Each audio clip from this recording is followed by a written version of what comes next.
됐나?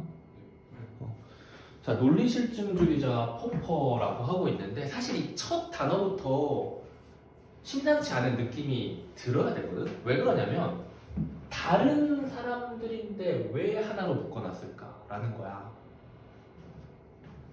그렇다는 말은 반드시 공통점도 있고 차이점도 있겠지. 그렇지 않으면 묶어놓을 이유가 없다 이거야.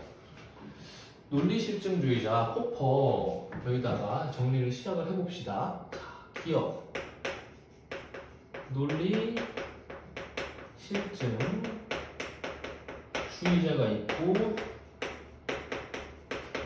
포퍼가 있어요. 이 사람들은 지식이라는 것을 두 개로 나눴지. 지식을 경험과 무관한 것 그리고 경험에 의존하는 걸로 나눴어. 이 사람들은 어디서 할까? 이 사람들은 지식이라는 것을 자 경험과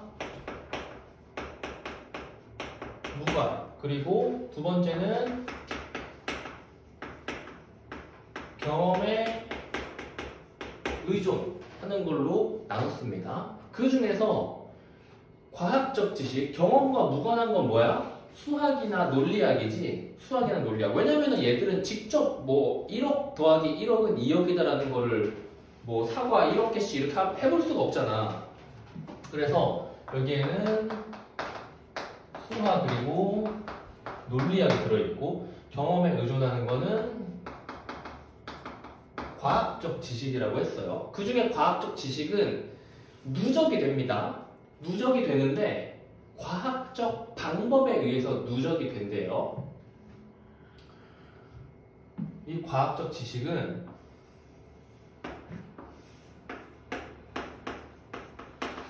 과학적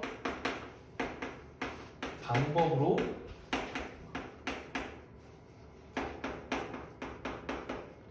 누적이 됩니다.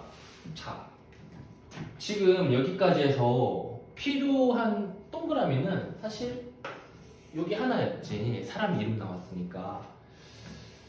그리고 나서 두 번째는 가설이겠죠. 가설은 과학적 지식의 후보가 되는 것인데 그들은 이 과정을 잘 보세요. 가설은 과학적 지식, 지금 과학적 지식은 여기란 말이야. 얘들은 누적이 된대요.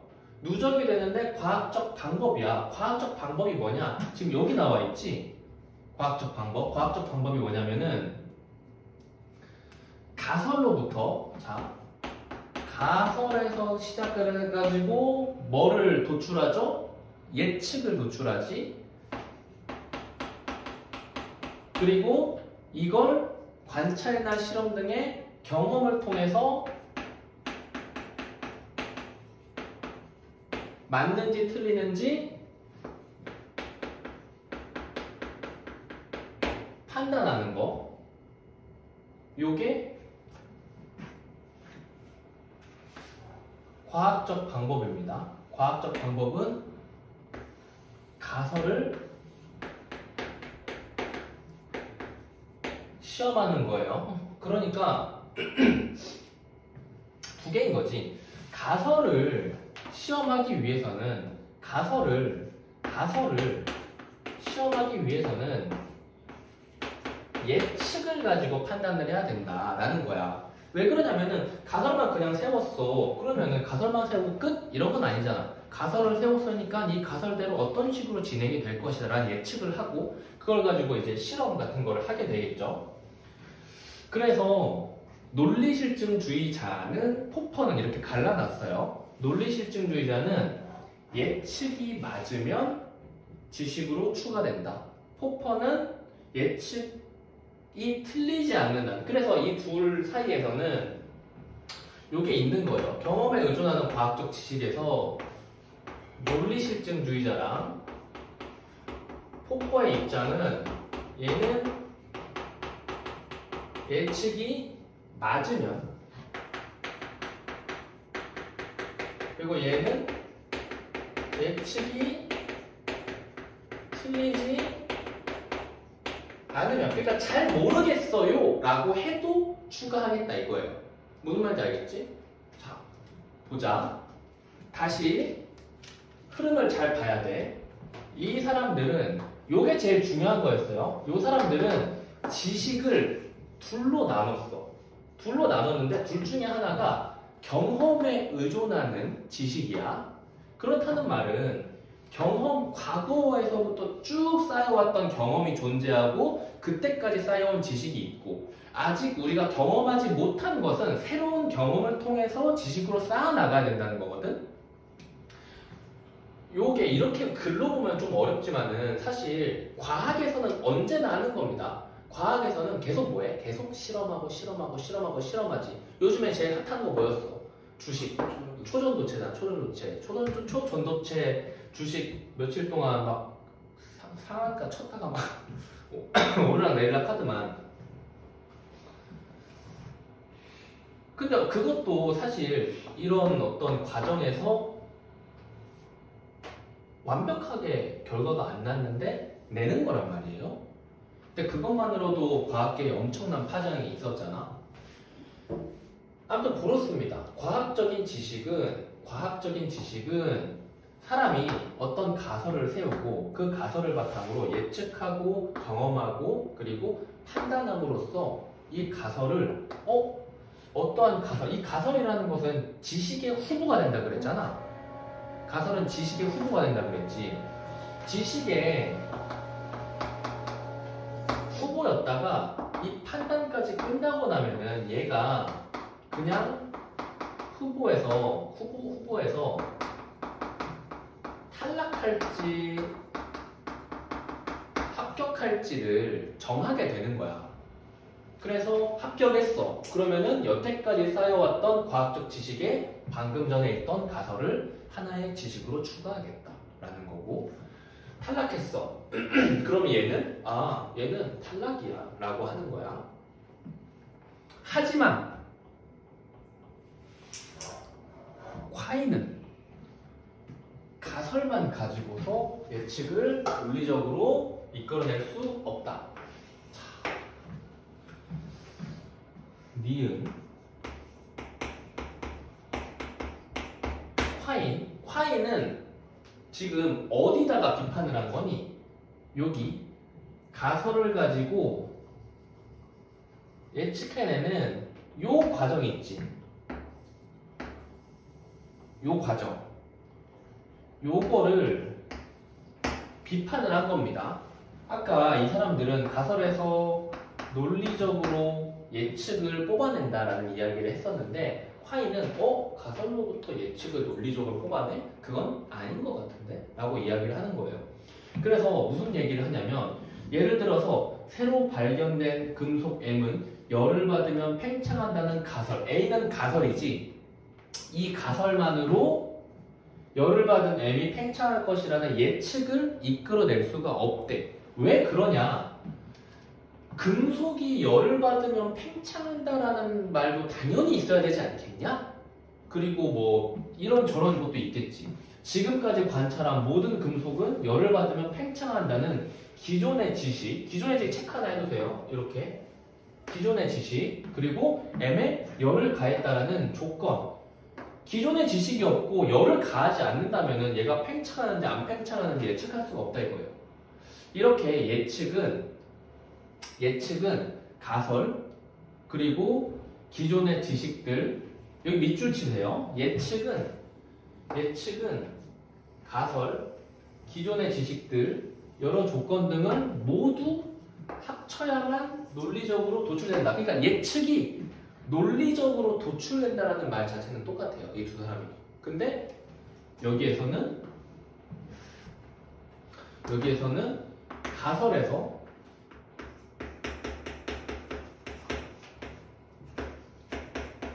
예측이 바로 나오는 게 아니고 뭐가 더해져야죠? 뭐가 더해져야 돼? 기존의 지식과 여러 조건을 포함되는 전체 지식이 경험을 통한 시험의 대상이 된다. 원래는 뭐였니? 가설이 경험을 통한 시험의 대상이었잖아? 근데 콰이는 가설 더하기 전체 지식이 시험의 대상이라고 하는 겁니다. 어찌됐건 간에 둘 다 똑같은 말을 하고 싶어 하는 거야. 이 사람도 과학적 방법으로 누적은 된다라고 이야기를 하고 싶은 거지. 무슨 말인지 알겠지? 그래서 이 이후에 어떻게 된다? 똑같이 경험. 그리고 나서 판단을 하게 되는데, 자, 그럼 여기에서 살짝 요상한 게 생기게 됩니다. 판단을 가설이 맞다 해서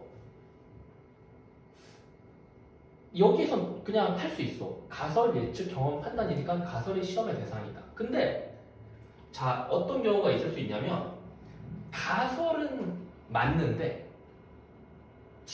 우리가 알고 있던 지식이 틀렸을 수 있는 거야. 예를 들면은 우리 어렸을 때, 요건 뭐 정확한 예시가 안 되겠지만은 이렇게 배운단 말이에요. 초등학교, 중학교 때. 중학교 때 뭐 배웠는지 잘 몰라.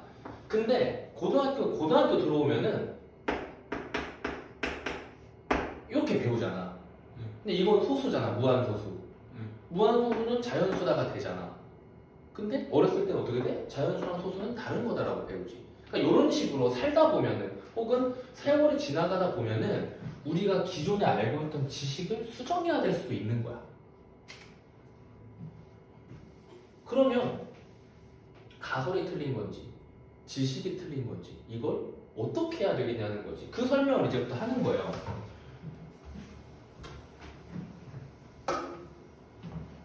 그래서 이 전체 가설뿐만이 아니고 전체 지식까지 시험하자라는 것이 바로 총체주의라는 거였어요. 화이는 결국 총체주의라는, 이 총체가 결국 뭔지 알겠지? 가설뿐만이 아니고 전체 지식까지 다 합친 게 총체다라고 하는 거죠. 논리실증주의자와 포퍼는 수학적 지식이나 논리학적 지식처럼 경험과 무관하게 판별되는 분석명제래요. 분석명제가 어디에 들어가는 거냐면 여기겠죠. 여기가 분석명제. 그리고 과학적 지식처럼 경험을 통해 참으로 판별되는 종합명제를 서로 다른 거라고 구분한다. 그치? 당연히 다른 거겠지. 경험과 무관하고 경험에 의존하니까. 그러나 콰이는 총체주의를 정당화하기 위해서 이 구분을 부정하는 논증을 다음과 같이 제시한다. 자, 여기가 진짜 어지러운 곳이거든. 잘 이해를 해야 돼. 자, 봐봐. 기억은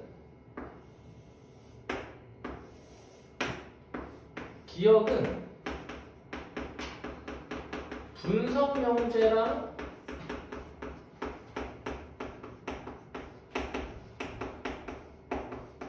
종합명제랑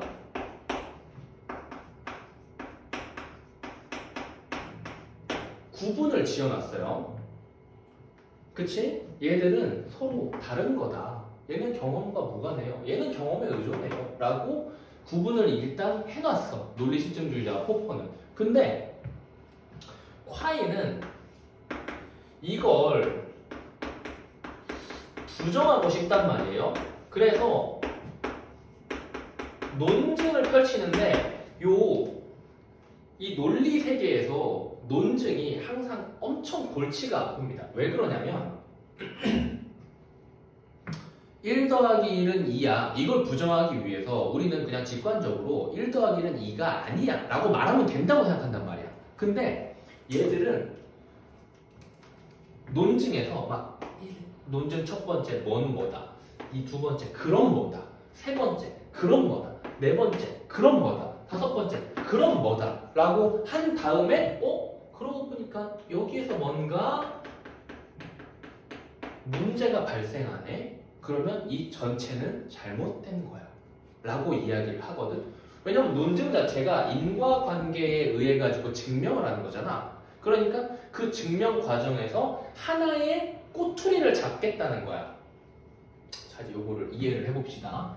어떤 수능 강사, 인간 강사들은 요거를 이해하지 못해도 된다라고 이야기를 하는데 그래도 이해를 아예 못하는 것보다는 하는 게 좋아. 근데 내 생각도 사실은 좀 비슷하거든. 이해가 안 되면 그냥 써진 대로 보고 넘어가면 되는데 이해를 해주는 게 좋아요. 이해를 해보자. 자, 화인이 한 논증입니다. 논리실증주의자 폭포의 구분에 따라서 일단 생각을 해보자 라고 시작을 하는 거야. 무슨 말인지 알겠지?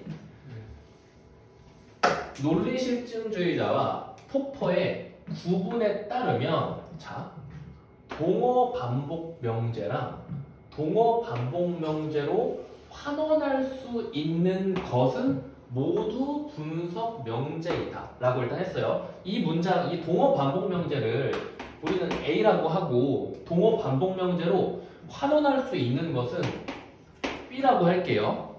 그럼 A는 총각은 총각이다 가 되겠고 B는 총각은 미혼의 성인 남성이다 가 되겠고 깊이 이해하려고 하면 안 돼. 지금 내가 딱 말하는 이대로만 가야 돼. 자, 그러면은 자 A랑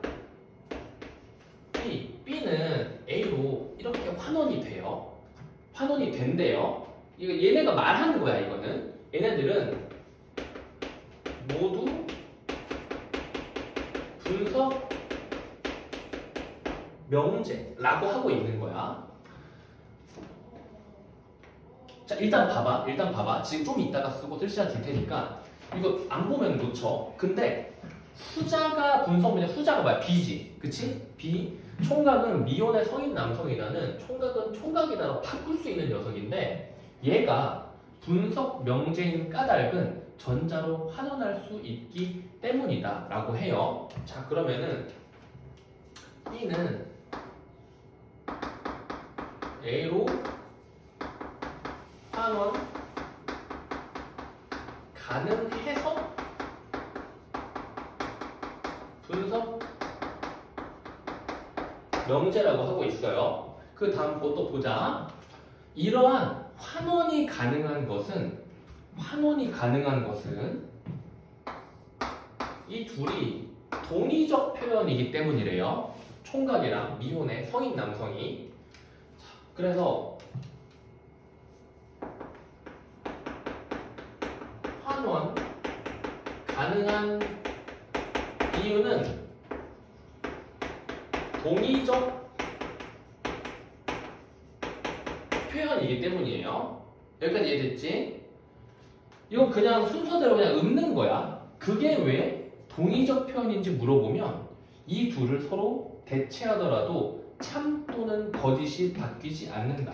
그러니까 이 동의적 표현인 이유는 대체해도 참이나 거짓이 유지가 된다. 하지만 사실 이거 뭐 4번으로 했었어야 되는 것 같은데 하지만 이것만으로는 두 표현의 의미가 같다는 것을 보자. 여기서부터 이제 이상해지는 겁니다. 왜 그러냐면은 이게 A4 용지로 이만하겠니? 이 논증이 지금 이 논리사에서 철학 역사에서 엄청 중요한 인물들인데 이 사람들이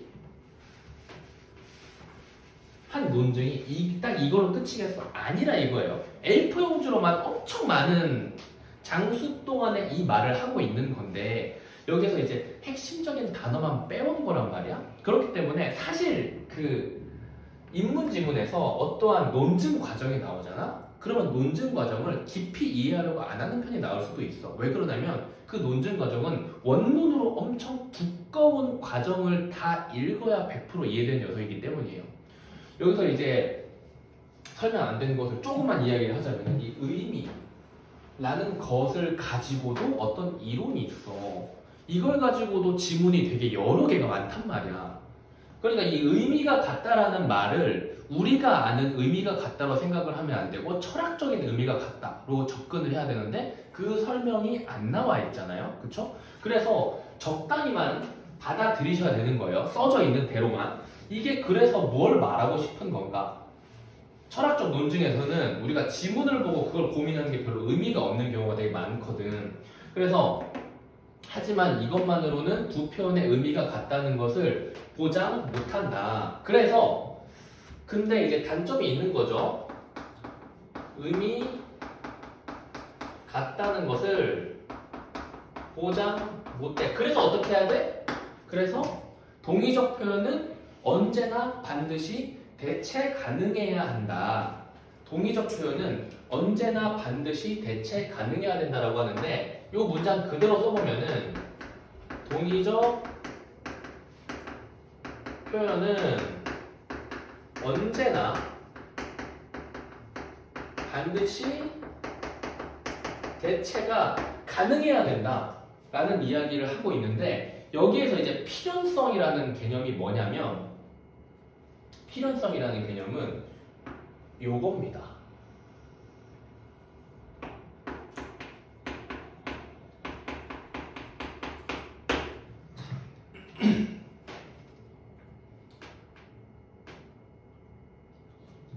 필연적이라는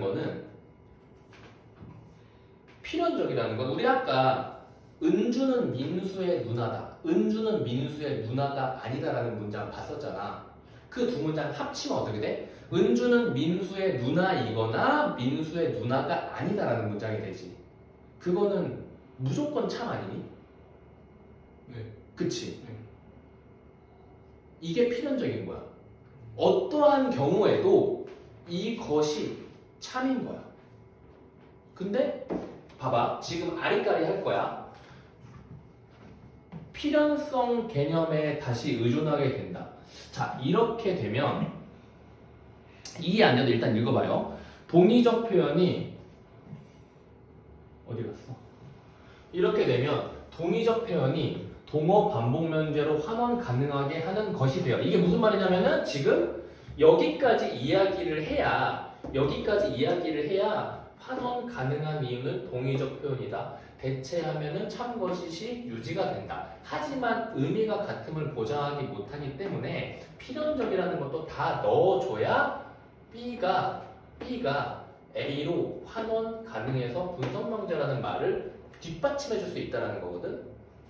자, 동의적 표현이라는 녀석에 요 둘이 이제 동의적 표현이라는 녀석을 보충해주기 위해서 쓰인 근거인 거예요. 그래서 얘가 쓰이고 얘가 쓰였기 때문에 이제 동의적 표현은 환원 가능하다. 동의적 표현이 동어 반복 명제로 환원 가능하게 하는 것이 됐다라는 것이 됐지. 그래서 필연성 개념은 다시 분석 명제 개념에 의존하게 되는 순환론에 빠진다. 이 문장이 문제인 거야. 이 문장이. 왜 그럴까요? 왜 그럴까요? 자, 필연적인 거는 엄청 간단하게 이해를 시켜드릴게요. 필연적인 거는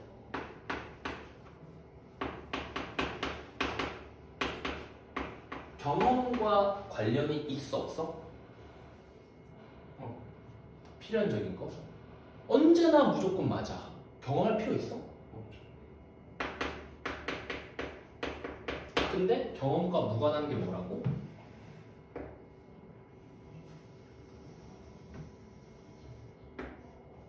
분석 명제라 그랬어요. 그쵸? 여기서 내려갔잖아? 보여? 보여? 네. 경험과 무관한 수학이나 논리학. 지금 이거 논리학이잖아. 그치? 경험과 무관한 수학이나 논리학 지식이 있는데 이 논리실증주의자 포퍼는 이걸 분석 명제로 넣었어요. 분석 명제는 경험할 필요가 없는 게 분석 명제였단 말이야. 그렇다는 말은 필연적이라는 말은 당연히 분석 명제로 들어가야 되는 게 아니다 이거야.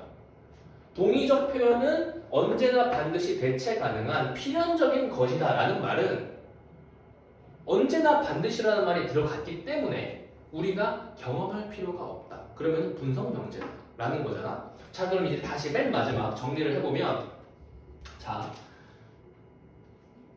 B가 A로 이 중간에 있는 거 전부 다 이제 제껴놓고 보자. B가 A로 환원 가능해서 분석 명제라는 것의 근거로 분석 명제를 갖다가 쓴 겁니다. 무슨 말인지 알겠어? 자, B는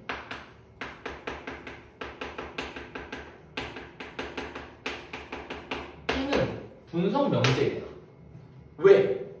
동의적 표현이기 때문에 대체했을 때 참 거짓이 유지가 되고 언제나 반드시 대체가 가능하기 때문에 라는 말, 요 하나가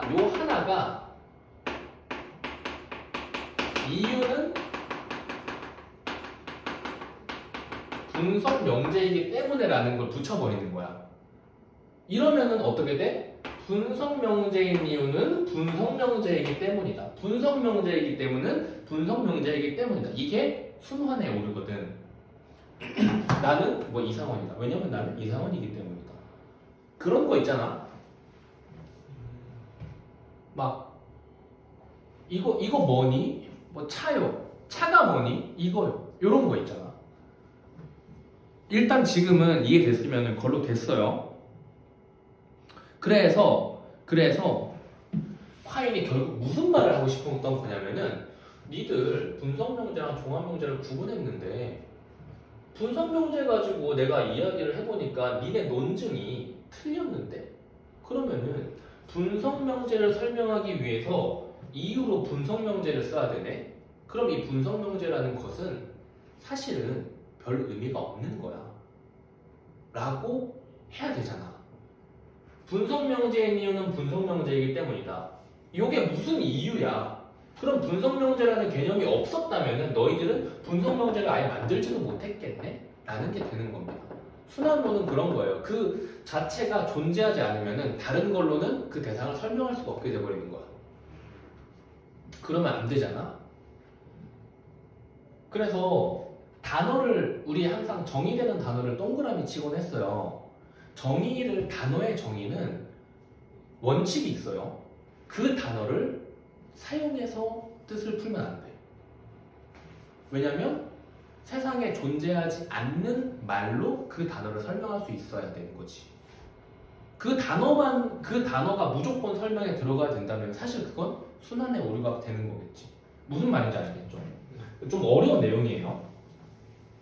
근데 계속 반복하고 얘는 수능까지 5번, 10번 이상 반복해도 충분히 좋은 녀석이거든? 나는 매번 볼 때마다 설명을 이렇게 하면 더 잘할 수 있을까? 이렇게 하면 더 잘할 수 있을까? 이런 고민들을 되게 많이 하거든. 이 질문 수십 번을 넘게 봤는데 지금도 부족해요. 지금도. 자, 보자. 콰이는 그래서 구분하는 거 별로 의미 없네. 그러면 여기 있었던 잠깐 지워졌지만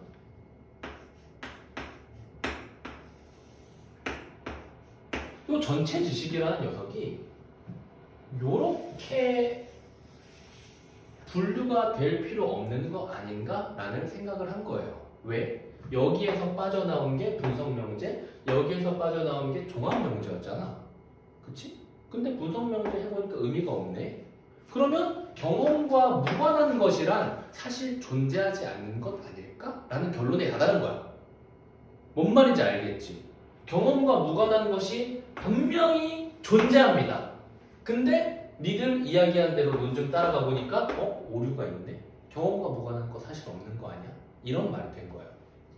그래서 이 전체 지식이라는 것은 분석명제, 경험과 관련 없는 거, 그리고 종합명제, 경험과 관련 있는 거, 직접 경험에 의해서 뭔가 판단되는 거, 이걸로 지식을 엄격히 구분을 안 해.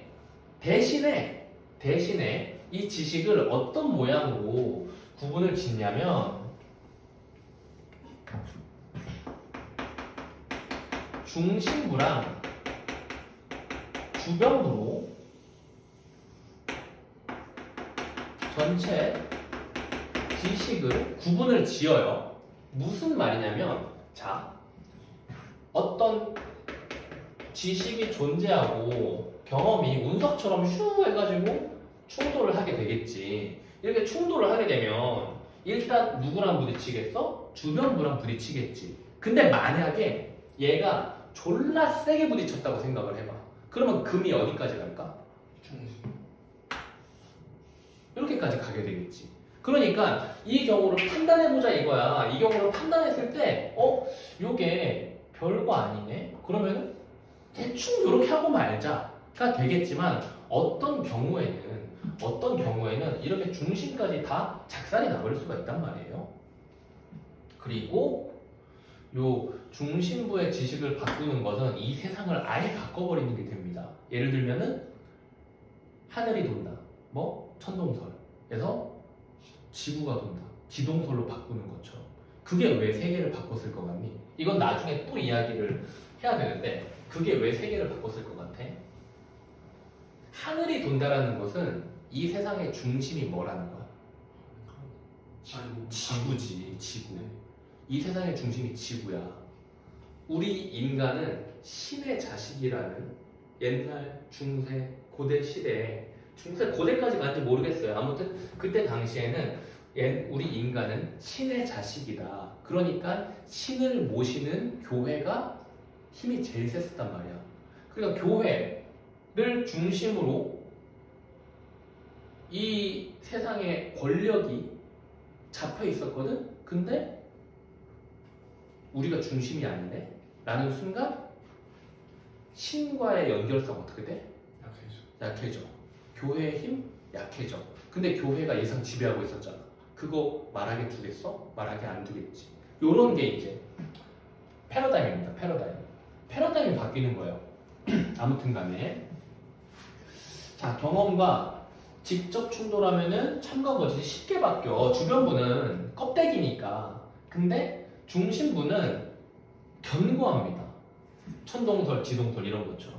그러나 이 둘의 경계를 명확히 나눌 수는 없어요. 화해는 중심부 지식과 주변부 지식을 다른 종류라고 하지 않아. 왜? 얘도 언젠가 바뀔 수 있기 때문에. 수학적 지식이나 논리학 지식은 요게 있긴 해. 하지만 그렇다고 경험과 무관한 것은 아니야. 언제든 바뀔 수는 있는 거야. 골치가 아프겠지만. 근데 주변부 지식이 경험과 충돌하여 거짓으로 밝혀지면 어떻게 해야 될까 고민을 하게 됩니다. 주변부 지식을 수정하면은 전체 지식의 변화를 크지 않아요. 하지만 중심부 지식을 수정하면 중심부 지식을 만약에 수정을 한다고 치면은 얘는 그냥 요거 하나 제끼고 끝이란 말이야. 근데 중앙에 있는 녀석을 수정을 하면 얘가 어떤 식으로 다 영향을 끼치게 될지 몰라요. 그러니까 엄청 귀찮고 골치 아픈 작업이 시작되는 거지. 그래서 대부분의 경우에는 편의성을 위해서 집중해. 잘 들어 거의 끝났어.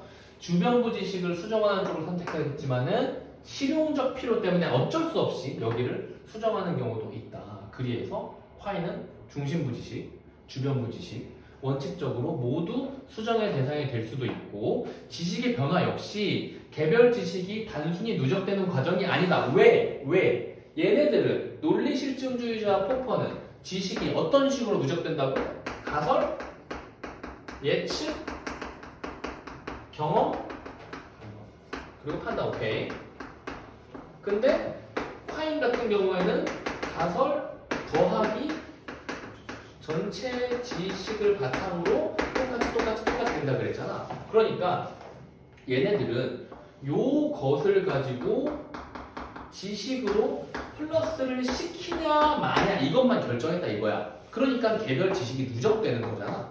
원래 모든 것이 쌓여 있었는데 이거 하나가 추가가 되냐 마냐를 결정하는 거였어. 근데 이 경우에는 얘가 추가가 될 수도 있겠지만 여태까지 쌓여왔던 전체 지식이 수정이 될 수도 있단 말이야. 그렇다는 것은 개별적인 누적이 아니잖아. 그치? 개별적인 누적이라는 건 여태까지 쌓여온 지식은 변하지 않는다라는 가정 하에서 이루어지는 거야. 근데 얘는 변하니까 단순 누적은 아니게 되는 거죠. 총체주의는 특정 가설에 대해 제기되는 반박이 결정적인 것처럼 보이더라도 가설이 실용적으로 필요하다고 인정되면은 가설이, 자 봐봐, 가설이 틀린 것 같아.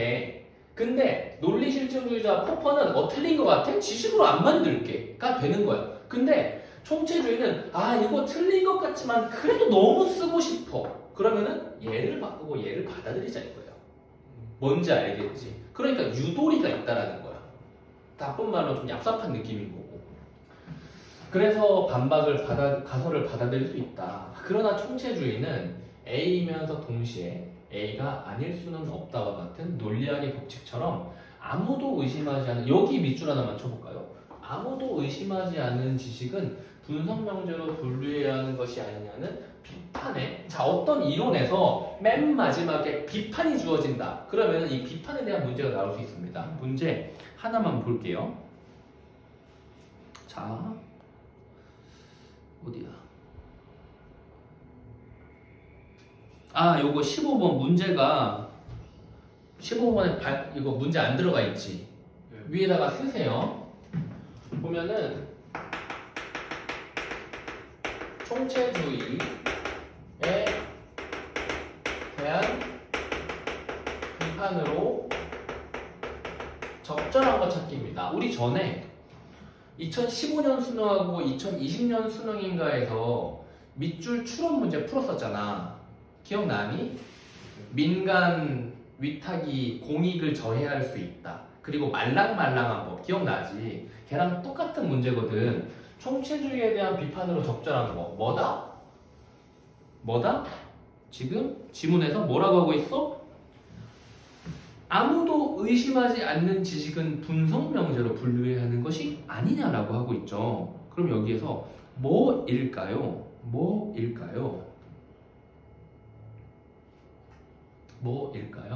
자, 이 둘의 입장을 잘 보셔야 됩니다.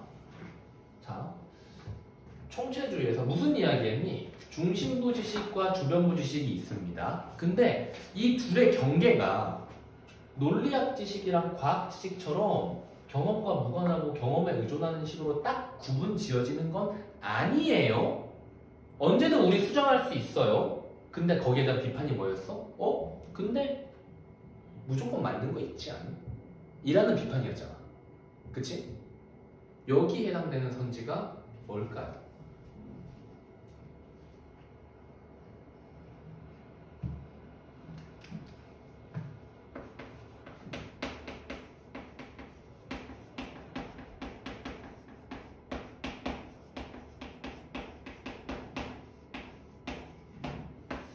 이겁니다.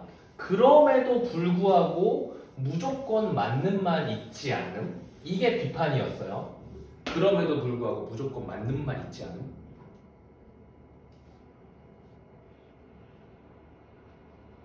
쓱 훑어야 돼. 꼼꼼하게 읽는 게 아니고 쓱 훑어야 돼. 못 풀어도 돼. 당연한 거야. 근데 풀 수 있으면은 되게 괜찮은 거야. 지금 수업이 되게 잘 들어간 거야. 저번 시간부터 해서. 뉘앙스 문제거든. 뉘앙스 문제. 5번? 5번이야. 그거야. 왜 5번이야? 봐봐. 중심부 지식과 주변부 지식 간의 경계가 불분명하다. 이거 누구의 말이니? 콰인 말이지. 콰인의 총체주의. 그리고 지문으로 다시 돌아가 보면 지문의 맨 마지막에 뭐라고 하고 있어?